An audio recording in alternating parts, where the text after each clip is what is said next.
रजीम बिस्मिल्लाहिर्रहमानिर्रहीम +24 न्यूज देखने वालों को खुशामदीद। मैं आपका होस्ट ज़ीशान अनवर। इस वक्त हम मौजूद हैं गुजरात शहर में। हमारे साथ मौजूद है नौजवान शख्सियत जिनका गुजरात शहर से ताल्लुक है। ना सिर्फ गुजरात में पैदा हुए हैं, पले बढ़े हैं, तालीम हासिल की है, बल्कि कारोबार भी करें और समाजी और फलाही कामों में भी हिस्सा ले रहे हैं। आपका तारुफ करवाना चाहेंगे जहाँ से भट्टी के साथ, जो कि हमारे साथ मौजूद है। जी अस्सलाम वालेकुम सर, क्या है? वालेकुम अस्सलाम। सर ये बताइएगा कि गुजरात शहर को आप हिस्टोरिकली कैसे बयान करना चाहेंगे? सबसे पहले +24 न्यूज़ आपका बड़ा शुक्रिया, आप गुजरात तशरीफ लेके आए। और अगर बात करूं गुजरात की, तो गुजरात से मुझे बड़ी ज़्यादा मोहब्बत है। ये इसलिए भी है कि शायद मैं यहाँ पे पैदा हुआ, मुझे सारे रिश्ते मिले, खुशियाँ मिली। लेकिन अगर दूसरे एंगल से देखें तो पंजाब के बेहतरीन शहरों में से गुजरात एक बेहतरीन शहर है। और देखा जाए तो गुजरात में बहुत सी चीज़ें हैं कि मैं बताता हूँ तो आप थक जाएंगे सुनते हुए भी, कि गुजरात शहर अगर स्टार्ट होता है तो दरिया से स्टार्ट होता है। पंजाब का एक वाद शहर है जिसमें 2 दरियाएं। अगर हमारी एक सरहद देखी जाए तो वो कश्मीर से जाके मिलती है, दूसरी सरहद हमारी इंडिया के बॉर्डरों से जाके मिलती है। गुजरात के सारे लोग बड़े अच्छे हैं। गुजरात में आपको हर तरह का कारोबार मिलेगा, लोग खुशहाल मिलेंगे। और गुजरात की मेजॉरिटी पॉपुलेशन जो है वो पूरी दुनिया में किसी भी मुल्क में आप चले, गुजरात का आदमी, गुजरात का बंदा जरूर मिलेगा।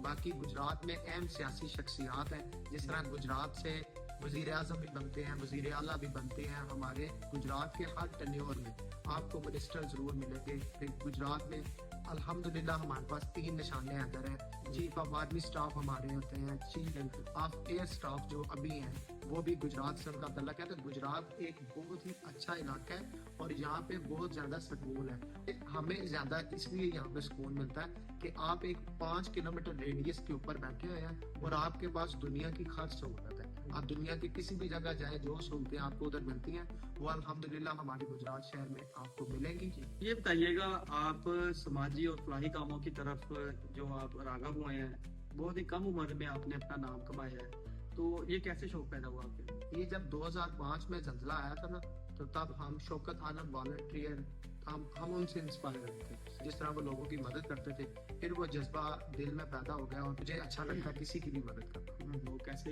मुखातब करते बुलाते हैं, जज्बात क्या होते हैं? लोग तो सारे देखे, शुरू से ना मैं बिजनेस पे भी रहा, मैंने अपनी पढ़ाई भी मुकम्मल की, तो लोगों से इंटरेक्शन मेरा रोजाना नॉर्मली 20 से 30 बंदों से मेरा रोज का इंटरेक्शन होता था।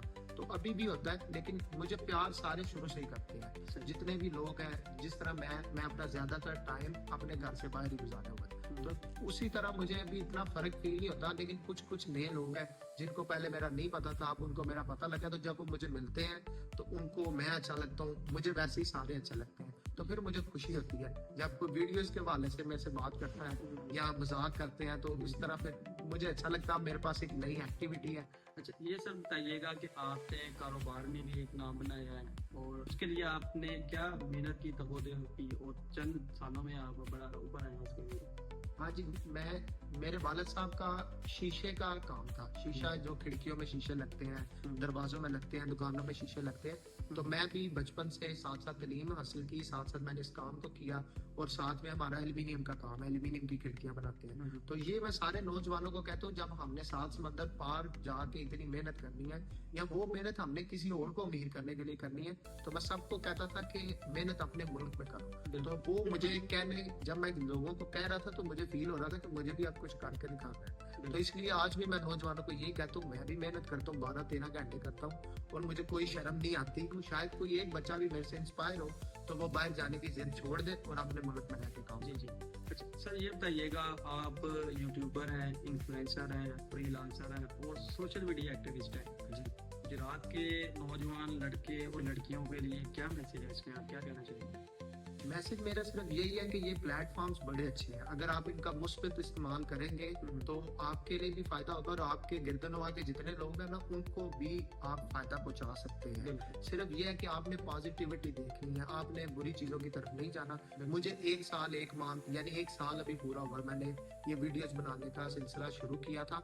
और इसमें यह था कि मैंने सोचा था कि कुछ बातें जो आप नहीं कन्वे कर सकते। जिस तरह एक आम बंदा है या मैं एक आम बच्चा हूँ, मेरा बाप एक आम आदमी है, तो मैं अगर कहूँ मैंने डिप्टी कमिश्नर को मिलना है या मैंने डीपीओ को मिलना है, तो मेरी अप्रोच ही नहीं वहाँ तक। तो फिर क्या है, अगर मैं एक वीडियो बड़े सेंसेबल तरीके से इखलाकियात में रह के बनाऊंगा, वो अगर उन तक पहुंचेगी तो फिर मेरा मैसेज भी उन तक पहुंच जाएगा। तो मुझे मसला नजर आता है जिसमें हजारों लोगों का फायदा या हजारों लोगों का नुकसान हो रहा हो, मैं उस टॉपिक के ऊपर कोई एक वीडियो बना देता हूँ।